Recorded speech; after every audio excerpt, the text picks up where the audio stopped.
na may dalawang Alice Leal Guo na nasa database ng NBI. Atin pong nakuha ang kanilang fingerprints, same ang birthday sa birth certificate ni Alice Leal Guo na tumakbong mayor. Ano ang sinulat ni Alice Guo doon sa mother's maiden name? Sino ba ang protektor ng mga pogo na ito? Hindi po basta-basta ang mga kaibigan niya.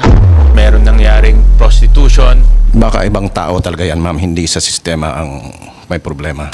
Nag-aalala din po ako para sa babae na nasa clearance ninyo. Nakakalula ang impormasyon na aming natatanggap. Kaya sa palagay ko po, ay mahalaga na ibalangkas ng maayos. Una po, let us tackle head-on this issue of the identity ni Alice Guo. Si Alice Guo po ay nagpadala ng excuse letter sa ating komite dahil hindi daw siya makakadalo. But it seems that Alice Guo is only the tip of an iceberg. Kung tamang binahagi sa amin na intelligence information noong executive session a few weeks ago at kanina lamang din, this committee hearing is in the process of uncovering a deep and deadly web of bad actors involving international criminal syndicates, local and national politicians, and perhaps malevolent elements of a foreign state. I wrote to the NBI to request the biometrics data of both Guo Haping and Alice Guo, looking to compare their fingerprints. Atin pong nakuha ang kanilang fingerprints at sa kasalukuyan ay ito ay ina-analyze. Ngunit po, salamat sa maagap na tugon ng bagong NBI Director, Jaime Santiago, nakuha din po natin ang impormasyon na may...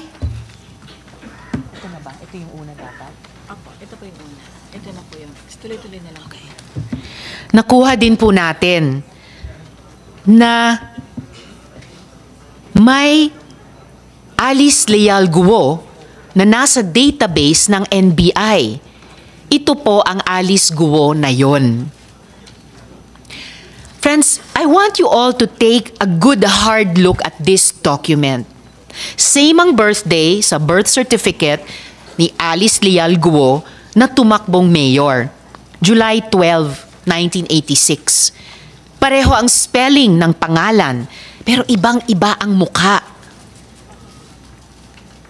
Napakadami ko pong katanungan. Is it a coincidence na may dalawang Alice Leal Guo na pinanganak on July 12, 1986 sa Tarlac?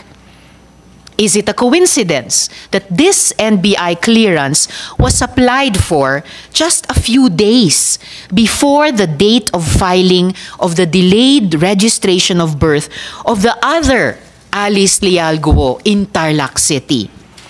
Or is this a case of stolen identity? Has Guo Haping assumed the identity of a Filipino woman and then nearly a decade later run for public office?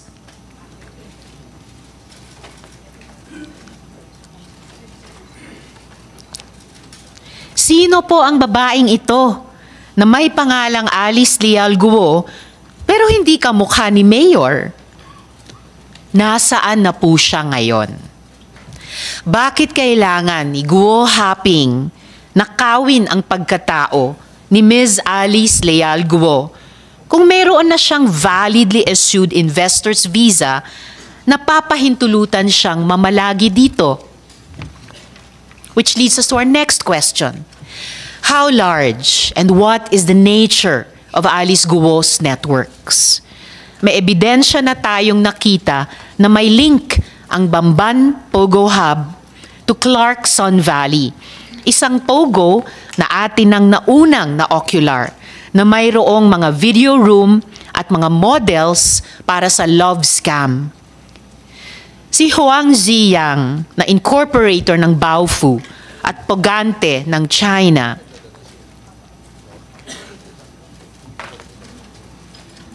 ay incorporator din pala ng Sun Valley Clark Hub.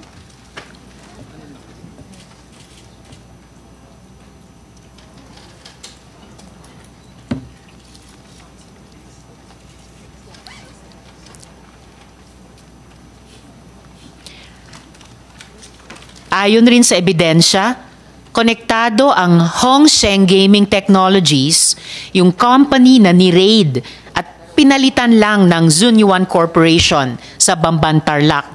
Konektado ang Hong Seng at ang ni-raid ng PAOK na Pogo sa Porac, Pampanga. Paano nangyari yun?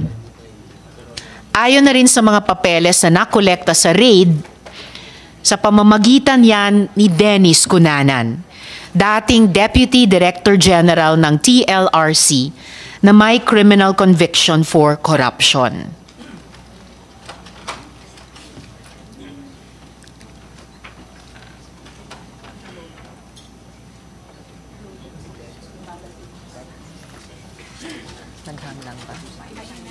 Ha? Okay. Mabagal lang po yung internet. Mas mabilis yata dun sa Pogo Hubs. Malalapit na kaibigan din ni Mayor ang mga ringleader ng Lucky 99 Pogo sa Porac. Ito naman po ang photo mula sa campaign niya kasama si Catherine Cassandra Leong o Cassie Lee na authorized representative in Lucky 9 sa Porac.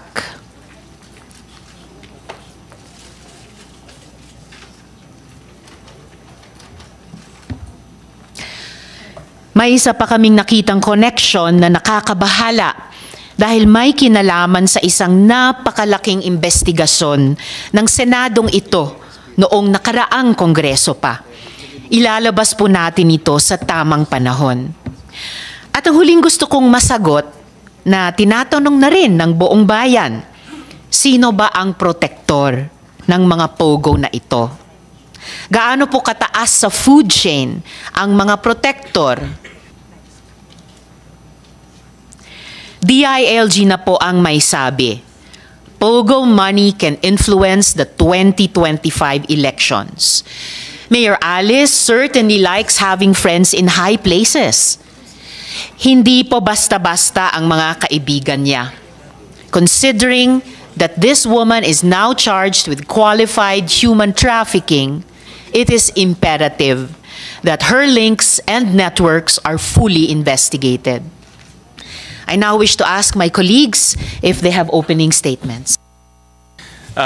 Parang hindi na ho tayo natututo dahil wala pang 6 na buwan, nagkaroon na ng pangalawang raid sa Porac naman. Yung nangyari sa Bamban, March of this year, 2024, nagkaroon ng malaking raid. Nakita natin kung gaano kalaki yung Pogo Hub na ipinatayo sa Bamban. Nakita rin natin na merong nangyaring human trafficking, merong nangyaring torture, merong nangyaring prostitution. At nakita rin natin may elemento rin ngayon ng mga pagpepeke ng ating identity at pagpepeke ng nationality. Wala pang 6 months, in June of this year, may na-raid naman sa Porac. At itong pag-raid sa Porac, halos parehong-pareho sa nangyari sa Tarlac. Itong Lucky South 99, 2 beses na-raid to. Noong September 2022, na-raid na siya. May nahanap na 40 na mga illegal aliens na nagtatrabaho doon. Gumastos tayo para i-deport. Ngayon, June of 2024, meron na naman na-raid. At nung pag-ikot ho namin doon, itong pasilidad, itong Pogo Hub na ito, hindi pang karaniwang Pogo Hub. Para sa akin, ito na siguro yung pinakamalaking Pogo Hub na napuntahan ho natin. Dahil halos ang na-discover computers yung 2,300 computers. So ibig sabihin at any given time, meron silang 2,300 na nagtatrabaho doon. Special Investors Resident Visa Application of Juan Guo Jian Zong. And we replied, Your Honor, June 3, same date, but was received the day after by the Bureau of Immigration, informing the Bureau of Immigration that as per our records, the said foreign national and his dependents were previous holders of SIRV issued pursuant to provisions of Book 5 of Executive Order 226, otherwise known as the Omnibus Investment Code of 1987, with the following details. So the SIRVs were issued to Guo Jian Zhong, the principal, with date of birth 16 September 1958, to Xiu Mei, the dependent spouse, date of birth September 9, 1961, to Guo Lingling, the dependent daughter, date of birth November 21, 1982, and to Guo Lina, dependent daughter, September 15, 1986, yung date of birth po. The SIRV status, this was cancelled in May 23, 2003. And then, So, Yusek, yung mga pangalang binanggit nyo dun sa naunang SIRV na in-issue are different from the names we see here. So, we're presuming these are different dependents, or we can say they are not the same as appear in these documents. yung sa pangalan po, but we have no competence. We're not the competent authority to determine whether pareho silang mga katauhan po. But may I also proceed, Madam Chair, on the official request that we received from the Senate Committee on Women, Children, Family Relations, Gender and Gender Equality, Yes, dated please. 19th June and 20th June. So on a Lin Wenyi, Chinese national, and as I mentioned, former holder of SIRV. Following are the details of the said foreign national based on the files on record. So this refers to Lin Wenyi. Ms. Lin applied for SIRB along with her dependents Guo Huaping, Guo Jianglong, and Guo Xiang Dian. Their SIRB were granted 25 May 2000. She invested $75,000 in Triumph Embroidery Center Incorporated, formerly Hua Fei Embroidery Center Incorporated, a business enterprise engaged in rendering embroidery services. The said firm is considered an eligible form of investment under the SIRV rules and regulations. The existence of the said investment was confirmed via an ocular inspection conducted by the BOI on May 22, 2002. The following documents were submitted for the revalidation of their SIRB, because this is part of the SIRB process po. Valid Chinese passports, alien certificates of registration, SEC registration, and articles of incorporation of Hua Fei Embroidery Center, a certificate of inward remittance issued by the Bangko Sentral of Pilipinas, that time dated September 30, 1999. Now, in line with our rules, after the validation of foreign nationals' eligibility for SIRB, their names were endorsed to the Bureau of Immigration for the grant of the visa.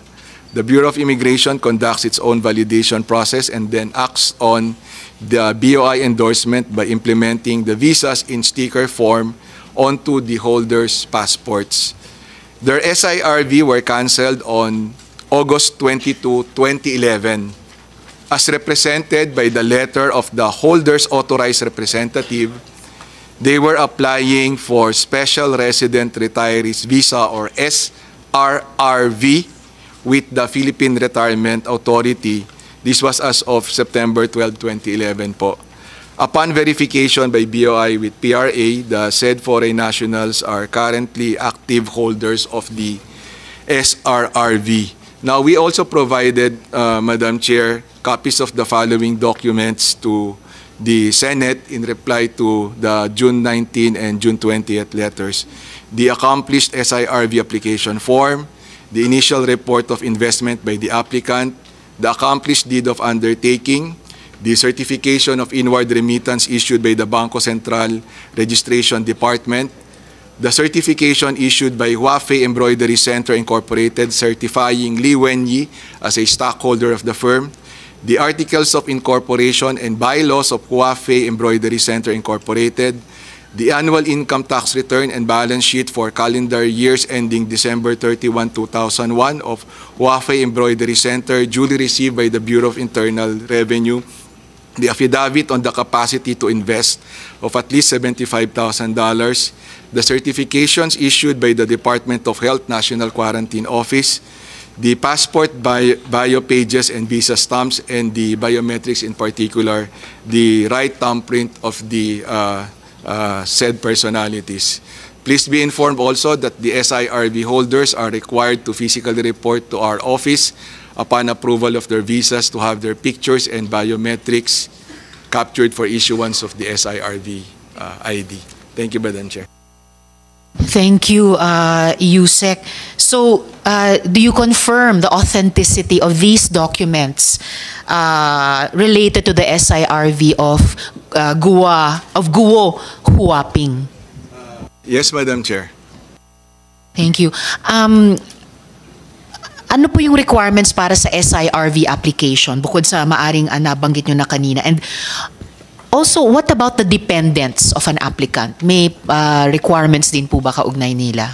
Yung requirement, doon po sa principal applicant, nabanggit na natin yung mga documentary requirements, pero ang main requirement po is the $75,000 na investment in qualified targeted investments. Ito pong, pag sinabi natin qualified investment targets, this would be in shares of stock in corporations engaged in services, manufacturing, or in a publicly listed company. Dati ho, pinapayagan natin yung pag-invest sa condominium units or in a trading enterprise. But since 2002, hindi na ho natin pinapayagan yung mga yon. Doon sa mga dependent ko, in addition to the documentary requirements that I mentioned, they have to be below 21 years old, which would explain ho, kung makikita ho natin doon sa birth date ni Guo Huaping, nung nag-apply ho sila, nung requested their SIRB to be canceled in 22 August 2011, lalagpas na ho siya sa 21 years old. Kaya siya we could surmise that that is the reason why they transferred to the Philippine Retirement Authority Special Resident Retirees Visa. Salamat, Yusek. Oo, patatanungin din natin yung tungkol sa PRA mamaya. Pero dito pa rin sa SIRV ng BOI, required po ba ang personal appearance ng lahat ng aplikante? At may biometrics bang kinukuha ang BOI? Opo, Madam Chair. The SIRB holders are required to physically report to the Board of Investments upon approval of their visas to have their pictures and biometrics, in particular ho, signature and fingerprint captured. Para ho to kasi sa issuance ng kanilang SIRV ID. So kailangan po silang mag-physically to report in our offices. In our office, sorry. And speaking of, kanina binabanggit nyo nga po yung thumbprints, no? Kababanggit nyo ulit ngayon, normal po ba na yung isang ina, i-enter niya yung thumbprint niya para sa minor child niya? So, halimbawa, in the case of one of these documents, yung minor child, mga 9 years old, so hindi na po siya baby. At ipapakita po ako dito ulit. Ito po, even to the naked eye, it looks like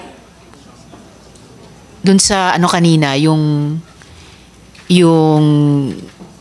slide po na magkasama yung thumbprint ni Li Wenye at yung thumbprint ni Guo Haping. Mukhang magkapareho ang thumbprint nung Lin Wenye, yung ina, at yung Guo Haping na dependent daughter. So alam ko rin na yung NBI ay may biometrics ni Guo Haping, so not all is lost. Kaya lang dagdag na nakakalito. At dagdag pa, yung dalawang minor siblings nung Guo Haping dyan sa document na yan, sila naman hindi thumbprint. Okay, ito na muna. Yung magkatabing thumbprint ni Lin Wenye at ni Guo Huaping, parang magkapareho. I am not a fingerprint expert at all. So, I was just showing it again and sa inyo, Yusek, at sa lahat po nating nandirito sa hearing. So, nakakalito nga.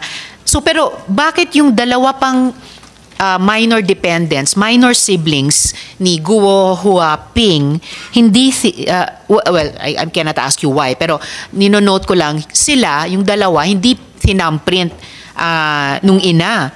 Ginamit nila yung sarili nilang thumb.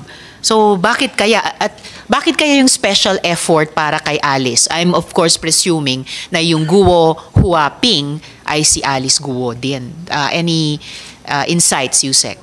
Madam Chair, sa proseso ho namin dapat, unless infant, pero dapat ho talaga yung, pati yung dependent, i-capture yung kanyang thumbprint.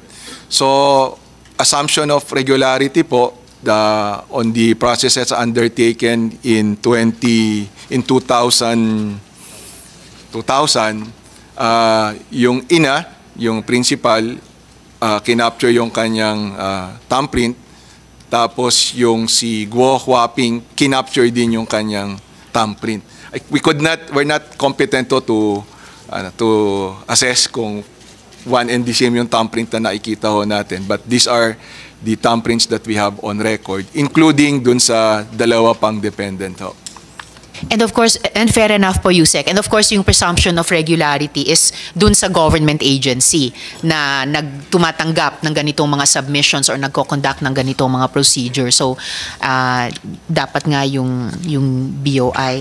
So, tapos, yes sir. Tapos, Yusek, kanina nakita nyo rin po yung passport ni Guo Huaping. Sa estimation nyo lamang po, bilang layperson, siya nga ba si Alice Guo? If you can offer an opinion. Madam Chair, we're not the competent authority. All right. Fair enough, muli, Yusek. Ano pong klaseng screening ang ginagawa sa applicants para masiguro na matitinong tao sila or on the level na tao sila sa process na to, na pinapayagang maging residente sa bansa natin? Thank you, Madam Chair. Sa BOI ho, once we endorse to the Bureau of Immigration, we also endorse ho to the NICA. Nakita nyo po kanina, finlash ko po yung NBI clearance ng isang Alice Leal Guo, birthday 12 July 1986. Pero iba po ang mukha sa mayor ng Bamban. May chance po ba na nagkaroon ng switching? Posible bang glitch sa sistema?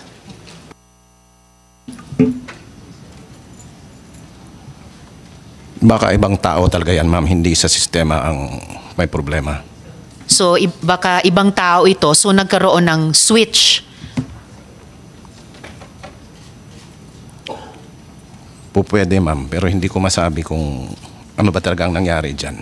So, pwedeng nangyari dahil sa isang switch. Ano pang paraan ang pwedeng nangyari na ganito? May isa pang Alice Leal Guo, parehong birthday, pero ibang muka. Ano ko lang, ma'am, ang sistema ng pagkuha ng clearance, apply ka ng clearance online, tapos babayaran mo, magkakaroon ka ng schedule, pupunta ka sa office mismo para kuhanan ka ng picture at saka biometrics, yun na yung fingerprint. Ngayon, dahil siya ang nag-appear dyan, i-presume natin na siya mismo, yung nasa picture, yan yung nagpunta sa office. So kung yung Alice Guo na yan, magkaiba naman kay Mayor, hindi natin alam kung yung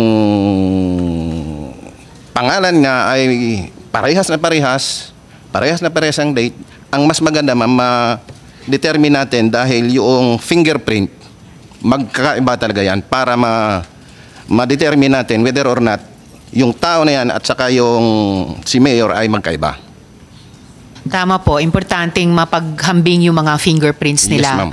And so ang sinabi nyo rin po kanina, physically pumunta sa opisina ng NBI itong Alice Leal Guo, kasi litrato niya ay kuha sa NBI office. Pero pumunta din yung akala nating iniimbestiga nating Alice Leal Guo, personally, kasi kinuha din yung photo niya dun sa opisina. Pero pareho silang nabigyan ng clearance. Parehong pangalan, parehong birthday, magkaibang mukha, pero possibly on different occasions, pareho silang na-issuehan ng clearance. Pero yung nakita ko lang, ma'am, yung itong sa right side ng clearance. Ewan ko, ma'am, kung si Mayor meron bang clearance na talagang yung pangalan niya at yung mukha ay dumikit dun sa clearance certificate. Okay po. Magandang hanapin din po namin yon dahil lahat naman po tayong nagtatrabaho at pati tayong nagtatrabaho sa gobyerno ay maya't maya kailangan kumuha ng clearance. Napakahalaga yung ipaghambing yung dalawang thumbprints po nila. Pero sir, nag-aalala din po ako para sa babae na nasa clearance ninyo. Yung either kapangalan ni Alice Leal Guo o yung totoong Alice Leal Guo. Pwede po bang i-asserte ng NBI yung kinaroroonan nitong Alice Leal Guo at kung siya ay buhay pa o patay na? Yes, ma'am. Pagbalik ko, ma'am, susubukan namin i-ano, ma'am. Report ko, ma'am, na papahanap natin, ma'am. Salamat po, RD. Bago dumako sa PSA, follow-up question sa PRA, kaugnay nung mga sagot ni Yusek Rodolfo ng BOI kanina. So, mula sa PRA... Na yung date of marriage ng kanyang ama, no, na dito ay pangalan si Angelito Guo at si Amelia Leal. No, kay Alice at kay Sheila, ang date of marriage is October 14, 1982. Yes, sir. Tama? Doon kay Simen at kay Wesley, January 21, 1987. So magkaiba po yung date of marriage, no? And plus, nung tinignan ng PSA, wala naman silang marriage certificate at all. Wala po, sir. Correct? Wala Tama po, po sir. ba? Wala Negative. No? So obviously, itong mga dates na ito, peke, no, na ibinigay nila. Pero nagtanong-tanong pa rin ho kami sa Caloocan Civil Registry tungkol dito sa dalawa because we were doing further investigation. Na-investigahan nyo pa itong si Simen at si Wesley? We have already requested for an ocular inspection. However, the local civil register questioned the authority to conduct the ocular visit. So we are coordinating with the local chief executive so that we can do further verification po dun sa ano. The local civil registry questioned your authority? Actually, sir, because we have a representative registration officers from the field office that will conduct the ocular. Okay. So we are coordinating with the local po. Yeah, but in due fairness, kinausap po namin yung local civil registry and very cooperative naman sila sa amin. No? In due fairness to the local registrar. And maybe because kapitbahay namin, Valenzuela, Caloocan, magkatabi. No? So, she was very cooperative. And binigay niyo ho sa amin yung mga facts surrounding kay Simen at kay Lialgo. At one of the supporting documents kay Simen and kay Wesley Go is a baptism certificate. Meron ba tayo? Hindi, yung actual baptism. Anyways, meron no siyang baptism, itong dalawang may baptism certificate, no? Ifa-flash ko na lang later on yung actual baptism certificate. And we dug deeper, tinignan namin kung totoo itong baptism certificate. And then nag-certify po yung San Roque Cathedral Parish na wala silang ganyan na birth certificate or baptismal certificate doon sa church na yon. No?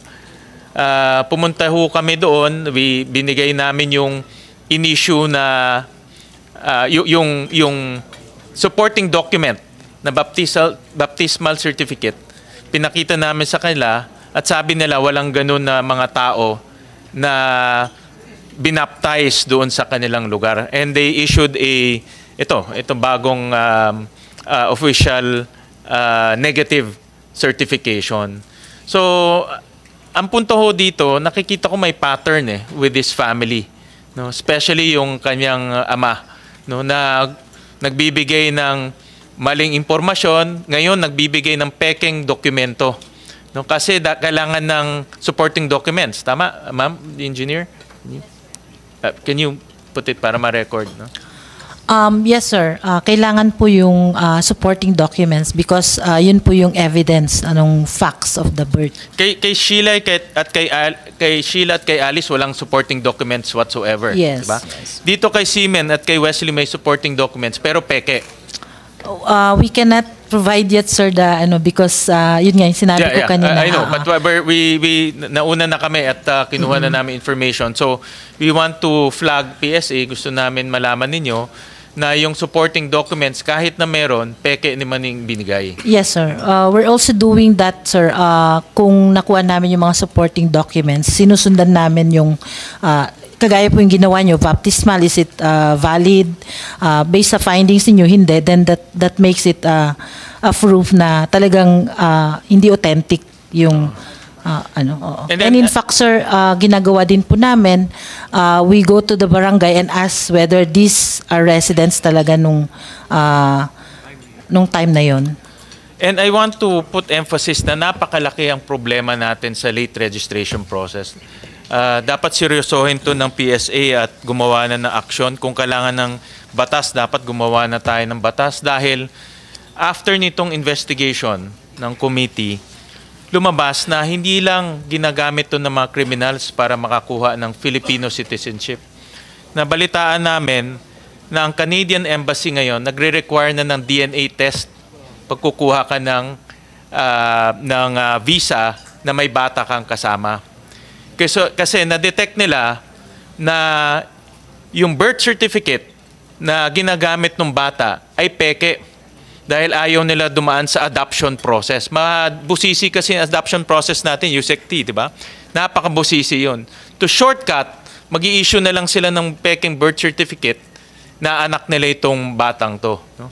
Siguro mga Filipino rin para magkamuka. No? But because of that incident, ang Canadian Embassy ngayon naghigpit na, kailangan may DNA test. So hindi lang enough yung birth certificate, dapat may DNA test na nagpapatunay na anak mo talaga yung bata. So ang punto dito ay itong late registration process natin, nagagamit na rin for human trafficking ng bata, USEC-T, because this is tantamount to human trafficking. No, dinadala mo yung bata doon na hindi mo naman kamag-anak at pinapalabas mo kamag-anak through a fake birth certificate. So importante na, and we will request from PSA to give us your list of recommendations, your list of action plans, the reforms that you have undertaken, plus yung remedial legislation. Ano ba yung mga batas na kailangan natin para mahinto na ito? At kanina napakita ng staff ko yung baptismal records. Pakilabas nga. Yan, ito yung baptismal records na supposedly attachments doon sa fake birth certificates ni Seaman at ni Wesley Guo. No? Just to flag you, para in your investigation matingnan nyo rin yan. And I'll jump to USEC-T. Itong na-mention ng nakuha kong information about dinadala yung mga gusto nila mag-adapt, no? Gusto nilang mag-adapt dito sa Philippines.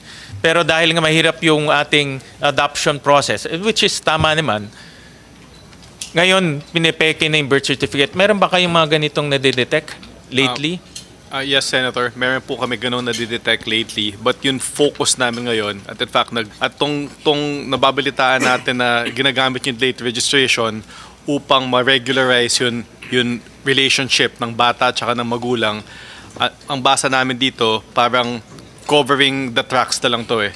Once mabili yung bata online or in some other venue. I want to flag the IACAT na tignan na itong angulo because nadidetect na ng mga embassies eh. Yes. No? At nakakahiya to sa ating bansa. Imagine mo, the embassies themselves gumagawa na ng paraan para mahinto yung ganitong practice. No?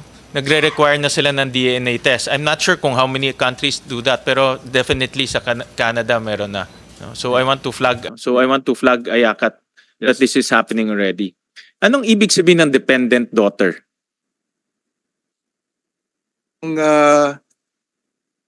Typical ko yung normal na interpretation natin, anak niya tapos below 21 years old. So doon sa kanyang papeles, dineklara niya anak niya. Apo. Okay. And then the committee was also furnished with itong passport ni Go Huaping. And then there's also the next slide. Next slide. Yan. Yung passport is the original passport, tama? Opo, yung Ni Go copy ho Huaping. namin as captured dun sa Itong picture nung mas malaking bata, kailan niya nakuha? yung 2003, sir. 2003. Apo. 2003 siya nakuha. So at that time, if you go by this age, mga around 13 years old siya at that time. Yes, Your Honor. Correct. And then, kasama nito is, I understand, biometrics na sinabit rin to the committee. Yes, sir. Yeah, and I just want to flash the biometrics. Madam Chair, it was given to the committee. So ito yung biometrics ni Go na nakuha ninyo. Correct? Well, hindi nyo ito yung sinabit ninyo, no? We're not yan yung sinabit ninyo sa amin, no? Yes, Your Honor. Okay. So, during that time, physically, kinuha nyo yung biometrics ni Go Huaping, kinuha nyo siya ng picture in 2003 Tsaka signature. and signature. Physically, nandoon siya. Opo, Your Honor. Hindi anyone na representative or anyone. Siya mismo ang kumuha Siya nun. mismo po. Oo. And, Madam Chair, with the permission of the chairperson, I also saw kanina that the chairperson pinakita yung NBI clearance ni Alice Guo. Can we show that? I don't have a copy of that. No?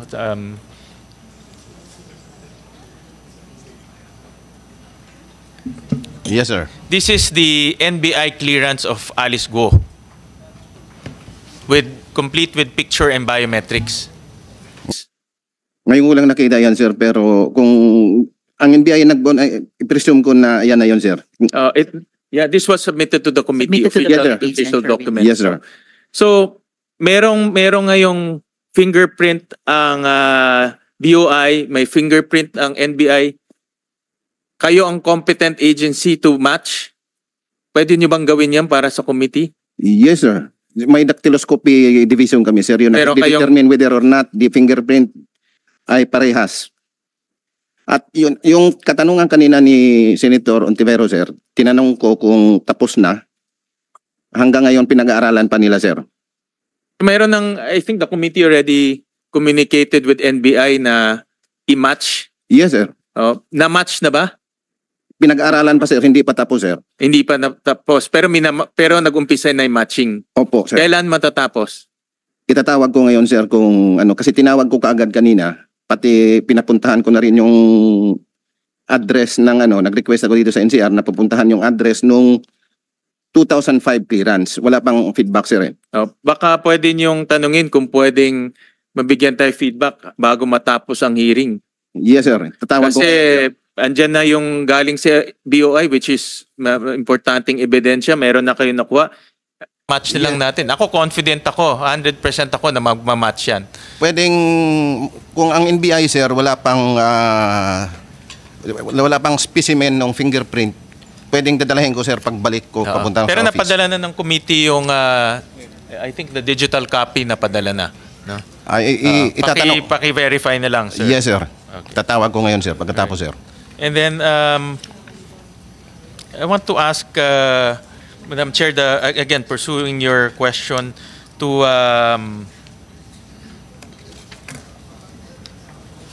to AMLAC. No? To AMLAC. I heard earlier rin na merong mga ibang information pa na provide yung... I won't go to the money laundering kasi I think you made a statement na ongoing investigation. Ano? So, doon na lang ako pupunta doon sa other information tungkol kay Alice Guo. You mentioned earlier na meron pa kayong ibang mga information na kuha. Ano yung mga... Alice Guo. You mentioned earlier na meron pa kayong ibang mga information na kuha. Ano yung mga ibang information tungkol sa identity ni Alice Guo? Sir, we are checking information based on our intelligence sources po. Like sa mother po, yung variations po ng name and other information provided po based sa pagkatao po niya. So, 'di ba pag magbubukas tayo ng bangko, ng bank account, pumiperma tayo pa name, last name, 'di ba? Address. Opo. Tapos meron din doon maiden name. Opo. Name. Maiden name ng mother. Mother's maiden name. Tama? Opo. Ano ang sinulat ni Alice Guo doon sa mother's maiden name? Based po sa investigation po namin, doon po